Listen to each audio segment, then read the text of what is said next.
Okay, so guys, today is just another regular day, but I want to share to you guys what I noticed about the way we talked. Using this for blush on, I just got it recently and I haven't used it yet, so let's try it. So, close-up look of the blush. We're starting off strong, medyo, I think OA siya. But you can work that out, you know. Actually, I think I kind of like it.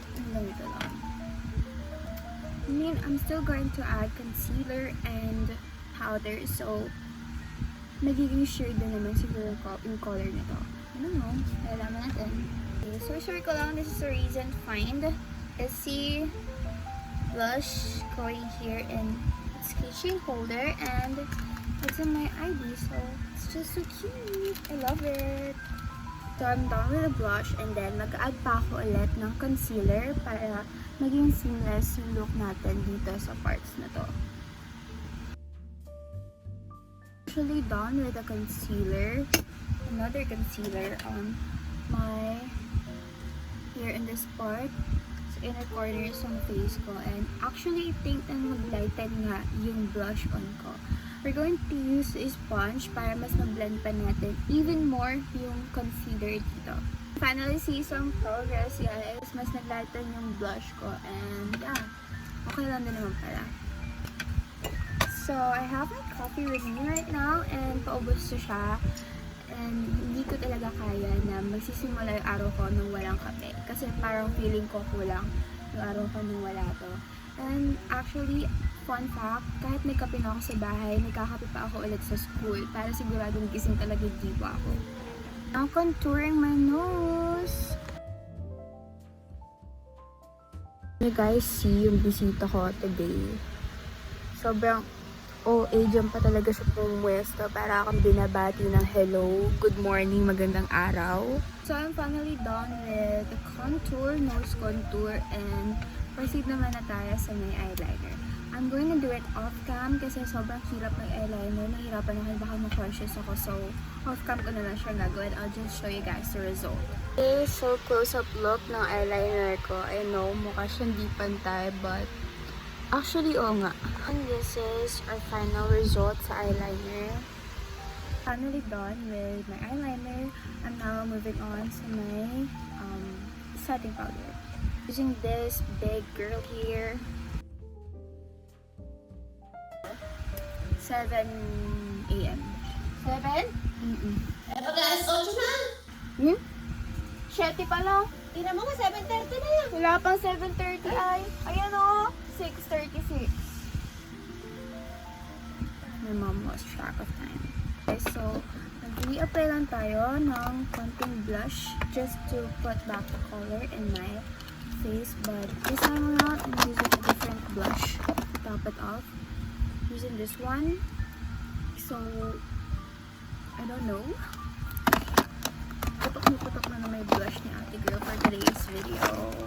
Now, moving on sa setting spray, I'm using this one. So, let's just spray all over. Okay, so while waiting, I'm going to work on my mascara. These are the products that I will be using. Ayan, dalawa siya. This one is for my upper lashes, and then this one is for my lower lashes. So, wala siya kasi wala siyang like this one is super thin and wala na siya masyadong, hindi siya brush. Still, yung applicator din. So, that's why mas mabilis siya mag-work ang lower lashes. And then this one naman has a little wand.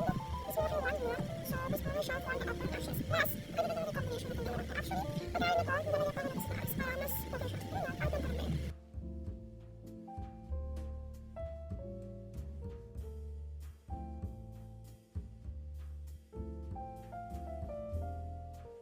So, current eye look. Yeah, I kind of like it. So, ito yung reason kung bakit ginagamitan ko pa siya ng yung white na mascara dito sa inner corner because mahirap siyang ma-reach ng wand. Kasi masyado malaki yung wand ko. So, I need the smaller wand para ma-reach tong inner corners ng eyelashes ko. Moving on sa highlighter, I just got it recently as well from Essie, and this is the clear one. So, para lang siyang balm kapag in-apply mo siya dito. So,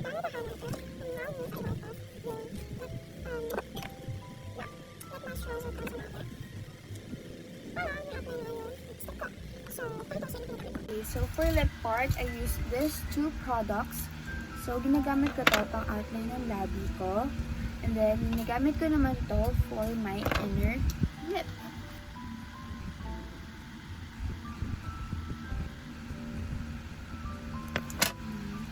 Yung kulay ni labi ko, diba? Because of this one. And then, this one from Issey. Yung sa gitna. So, I like having that kind of gradient effect.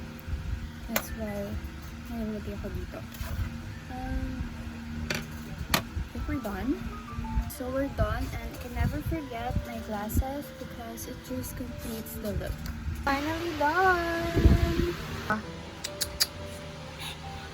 Noah, look at the mess you made. Hi. Hello. Say hi to my vlog. Hi. Bye, alis na ako. Okay, we're done with the first subject. How's the first subject, guys? I'm not feeling good. Andre. Kasi ang haba nung pa-exam ni Sir. Kung madali siya, kailangan lang talagang intindihin. Yeah, you have to give time. Ang ganda ko sa Guys, mabilis ang survey lamang. Kamusta ang exam sa Phildis? Hirap! Kamusta ang exam sa Phildis? Pagod na.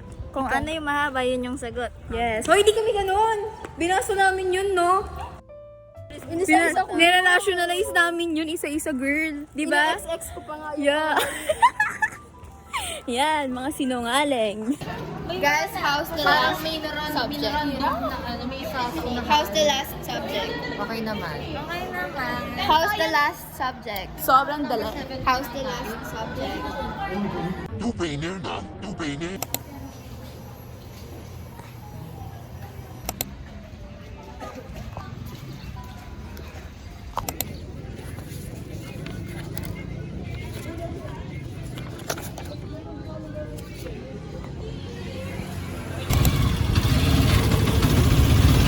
Kaya tinanggap yung parang 250 na na pamasahe. Sabi ko, oo, 250 ka ako, daddy. Sumakab ako. Kasi nung kinabukasan na kinausap ni mami,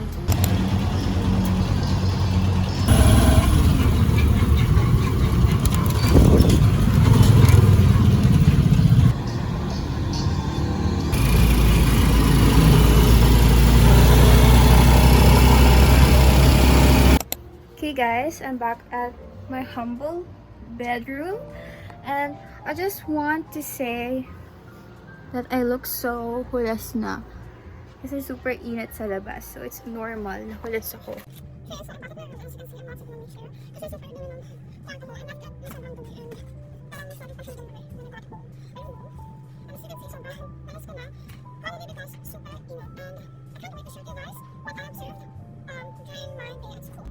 I'm finally settled in my room. Nakaligo na ako. Na-refresh ko na yung sarili ko. Fresh na ulit. I also redid my makeup. Ayan. But it's not as pakak as earlier kasi nandito na lang naman ako sa bahay and I'm just going to do this. Since I got home already, kanina galing ako sa Starbucks as you can see. And I ordered my usual.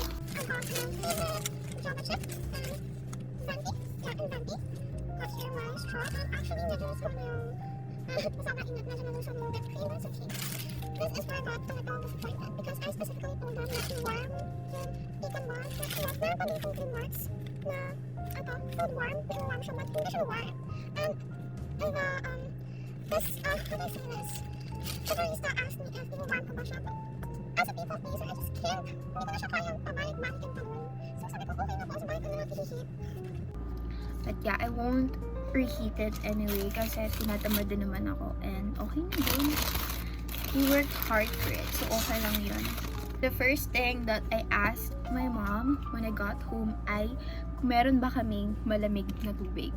And girl, kanina ko pa siya iniinom.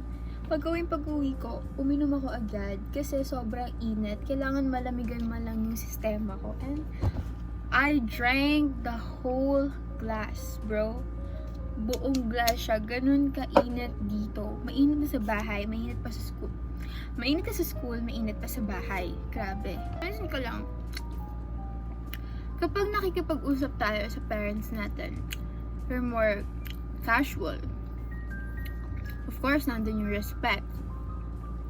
We're more casual kasi sanay na tayo na nakakausap na sila for almost every day of our lives. Kapag kausap naman natin yung friends natin, we're informal. Informal kasi we're using languages na we know that it's kind of inappropriate kung gagamitin mo siya to people na hindi mo naman kilala. And then, when we talk to higher ups, when we talk to our teachers, to someone who's in a higher level than us, kinakausap natin sila in a formal way. Actually, pati yung mga people na hindi naman natin ganun ka-close, but we're trying to make a conversation, nagiging casual tayo magsalita, diba? There's actually a term for it, guys. Now, guys, the question is, why do we switch language to another language, from one language to another language kapag nagsasalita tayo? And there's actually a reason. There are reasons for that. Minsan, we switch kasi mas comfortable tayo sa isang language for certain emotions. Like, nakakainis. When we say nakakainis, it just hits different than saying, I'm annoyed. Like, diba medyo uncomfortable, but when we say, ano ba yan, nakakainis na. It just feels right. It feels right to say and it feels right to hear.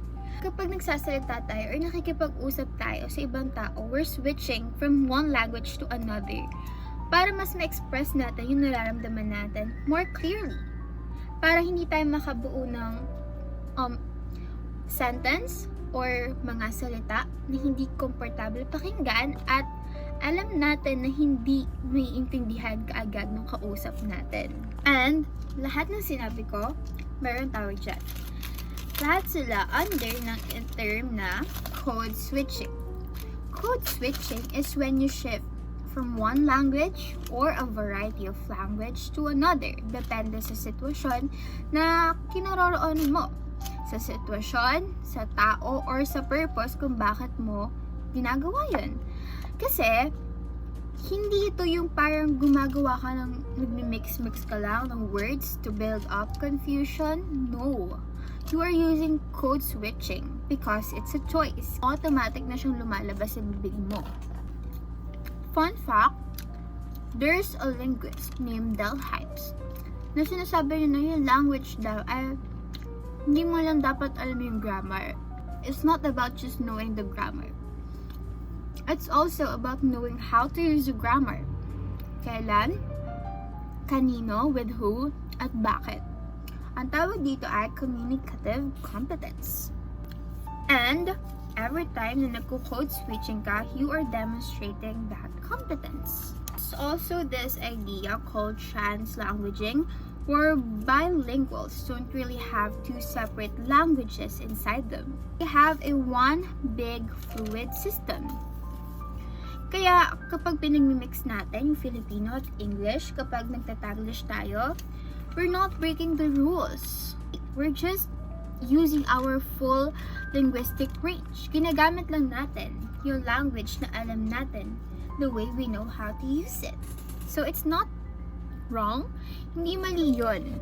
Minsan kasi I think we underestimate how much thought goes into the way we talk. Like, we just do it. Ginagawa lang natin to. Hindi tayo umuupo para planuhin yun. No. It comes out naturally. That's why every switch, every shift, every halo, it means something. Lahat yan, merong meaning. Yung code switching kasi guys, this is how we navigate relationships, okay? Relationships with other people. Kung paano tayo mag-show ng respect to other people, kung paano tayo mag-show ng closeness and ng belonging. Which is why, this is how Filipinos move through the world, where languages aren't separate containers. They're all part of who we are. So next time, if you catch yourself switching mid-sentence, don't think of it as inconsistency. Think of it as fluency, not just in language, but also in people. So that's what happened in my day, guys. I hope you guys enjoyed it. Bye-bye!